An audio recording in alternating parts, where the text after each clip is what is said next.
Alright, so March মাসে আমরা কি ডায়েট করতে পারি যাতে এই স্প্রিং সিজনে সামার বডি আমরা তৈরি করার জন্য এরকম একটা সিম্পল ডায়েট প্ল্যান ফলো করতে পারি।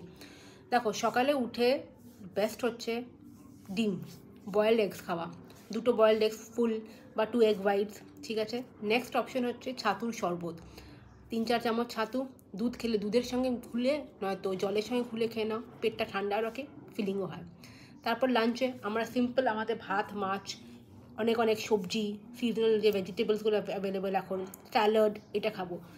লাঞ্চ করার আধা ঘন্টা পর একটা ছোটো কাটোরিতে দই বা বাড়িতে বানানো ছাঁচ, একদম ফিলিং লাঞ্চ হবে। একটা ফিলিং লাঞ্চ করলে ইভিনিংয়ে বেশি ক্রেভিংও হবে না, ভুলভাল তোমরা খাবেও না কেউ, ঠিক আছে। ইভিনিংয়ে black tea or green tea খাবো without sugar. Next coming to, যদি খিদে পায় বাই চান্স বিকেলে কি খিদে পাও, আমি স্ন্যাক্সের অনেক অপশনের ভিডিও বানিয়েছি, প্লিজ চেক করে নাও। ইভিনিং স্ন্যাক্সের অপশন পেয়ে যাবে। কিছু না বুঝলে একটুখানি মুড়ি বা একটুখানি চিড়ে ভাজা খেয়ে নিলে, ঠিক আছে। আর সুগার ক্রেভিং হলে একটা ডেট খেয়ে নিতে পারো।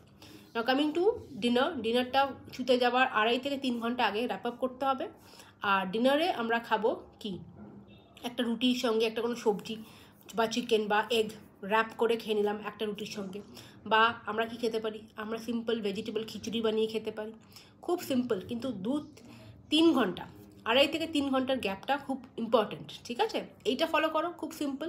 তার সঙ্গে 40 to 45 মিনিটসের daily exercise without fail, and you can lose weight. আর যদি আমাকে পার্সোনালি কনসাল্ট করতে চাও নিজের ওয়েট লস গাইডেন্সের জন্য, আমাকে ইমেল করো। বাই।